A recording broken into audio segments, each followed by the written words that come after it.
नमस्कार। लीजिए जी, एक बार फिर हाजिर हो चुका हूं मैं ताज़ा अपडेट के साथ। आप सभी का स्वागत करते हैं।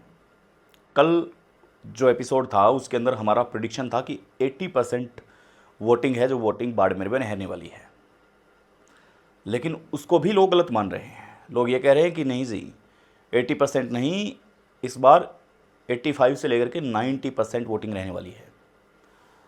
जो ये 4 बजे के और 6 बजे के जो बीच की लड़ाई है, कई जगह तो 7 बजे तक पोलिंग होती है, जो रह जाते हैं उनकी, ये जो लड़ाई है इसके अंदर कौन मजबूती से आगे आएगा, और जो मजबूती से आगे आएगा जाहिर सी बात है उसको वहां पर फायदा होगा। अरविंद सिंह भाटी तो ये सोच रहे हैं कि अमीन खान की यस करने के बाद में भी 3000 वोटों से निकले करीब, शिव विधानसभा की बात कर रहा हूं, तो वो एक एक वोट की वैल्यू समझते हैं। और सामने जो हारे करीब 3000 से, वो भी एक एक वोट की वैल्यू समझते हैं कि अगर लास्ट पलों में अगर कुछ ऐसा कर लिया जाता कि उस 3000 को कन्वर्ट कर सकते थे तो वो चुनाव निकाल सकते थे। कांग्रेस पार्टी समझी हुई है, निर्दलीय प्रत्याशी समझे हुए हैं, और बीजेपी तो भली भांति समझी हुई है। बीजेपी ने अपना दमखम पूरा लगा दिया है, बीजेपी के स्टार प्रचारक वो आ चुके हैं, तो बीजेपी से ज़्यादा तो कोई समझ ही नहीं पाएगा, क्योंकि सबसे ज़्यादा प्रचार प्रसार का अगर किसी ने खर्चा किया है तो वो खर्चा किया है बीजेपी पार्टी ने। अब यहाँ पर टेंशन ये है कि केंद्रीय मंत्री चुनाव लड़ रहे हैं, मोदी के काफ़ी करीब चुनाव लड़ रहे हैं, और यही पंजाब में जो टिकट वितरण हुई थी उसके अंदर काफ़ी हाथ माना जाता है। तो ऐसे करके ये सारी चीज़ें हैं जो मैच खाती है, एक प्रकार से धुरंधर लड़ रहे हैं। अब मोदी को निकालना है जी, एक 26 साल का युवक नहीं निकला, केंद्रीय मंत्री रहे आप, बाड़मेर की जनता ने आपको चुन करके भेजा, मोदी के साथ आप बैठे रहे 2400 घंटे, आपके लिए कंगना रनौत भेज दी, आपके लिए ग्रेट खली भेज दिया, धीरेन्द्र शास्त्री आ गए, सीएम खुद कई दफ़ा आ गए, जाट मीटिंग्स हुई आपकी 20 से ज़्यादा बार, एक 26 साल के लड़के को नहीं हरा पाए आप। ये बड़ी विडंबना वाली बात है। तो टेंशन में वो भी है, ऐसी बात नहीं है कि बीजेपी टेंशन में नहीं है। हाँ, बीजेपी एक कदम आगे रही है कि रविंद्र सिंह भाटी को तोड़ने की कई दफ़ा कोशिश हुई, उनके मित्र इधर से उधर पटके गए, लेकिन अगर अब भी कामयाब नहीं हुई बीजेपी पार्टी, अगर अब भी कामयाब नहीं हुई, तो जाहिर सी बात है कि उनको लगेगा कि भाई ये आदमी क्या है, किस चीज़ का बना हुआ है। कल भी सच्चाई बोल रहा था, आज भी सच्चाई बोल रहा हूँ। बीजेपी को ये लग रहा है कि कांग्रेस निकल जाए, कोई दिक्कत नहीं है, ये आप नोट कर लें आज की मेरी बात को। बीजेपी को ये लग रहा है कि कांग्रेस निकल जाए, कोई दिक्कत नहीं है, उम्मीदवार राम बेनीवाल निकल जाए, इससे कोई फर्क नहीं पड़ता, ऊपर तो हमारी है, हारने के बाद में भी उनकी तो इतनी चलेगी, क्योंकि केंद्र में सत्ता तो बीजेपी की है, और ये तो कांग्रेस के लोग भी मानते हैं, तो कांग्रेस निकल जाए भले ही, लेकिन नाक की लड़ाई सिर्फ और सिर्फ रविंद्र सिंह भाटी से है। और रविंद्र सिंह भाटी ये कह रहे हैं कि जी ठीक है, जो होगा जनता निर्णय लेगी। आदमी हंसता हुआ गया, पोलिंग की आदमी ने, बड़ी खतरनाक तरीके से पोलिंग की है, वही चेहरा था जो विधानसभा के अंदर था।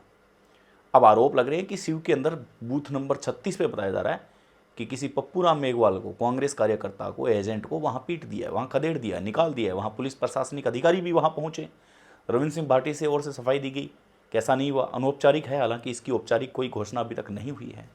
ऐसे में उम्मीदवार राम बेनीवाल कह रहे हैं कि मैं भाई शिव विधानसभा में जाऊंगा, क्योंकि शिव में भाटी का दबदबा ज़्यादा है, वहाँ पे किसी को मारा पीटा जा सकता है, उनके कार्यकर्ताओं के साथ बहुत बुरी हालात की जा सकती है। ऐसे में ये संदेश देने की कोशिश की गई है, और ये बोला गया है कि मैं ऐसी घटना की निंदा करता हूँ, ट्वीट किया है, और ये न्यूज़पेपर में चल रहा है, ताकि उन बचे हुए उन वोटर्स के ऊपर, ऐसी वोटर्स तक ये बात जा पाए कि यहाँ पर मारा पीटी हो रही है जी। ये देखिए कितना बड़ा खेल खेला जा रहा है। ट्वीट किया है, ट्वीट बाकायदा वहाँ के लोकल चैनल्स में चल रहा है। ये खुद कह रहे हैं कि मैं वहाँ जाऊँगा, मैं ऐसी घटना की निंदा करता हूँ। इससे एक तीर दो निशान, उन वोटर्स को, जो बचे हुए वोटर्स हैं, 2 घंटे निर्णायक भूमिका के होते हैं लास्ट के अंदर, कि कौन किस वोटिंग को करवाता है, कौन कितने वोटर्स को पोल जो बूथ होता है उस तक लेके आता है। तो अपनी अपनी जगह से तीर छोड़े जा रहे हैं। लड़ाई इधर से माने तो कांग्रेस वर्सेस निर्दलीय की बनती दिखाई दे रही है। निर्दलीय बेफिक्र है इन सभी बातों से, हालांकि ट्वीट निर्दलीय भी कर रहे हैं, ऐसी बात नहीं है, लेकिन बीजेपी बड़ी मदमस्त है।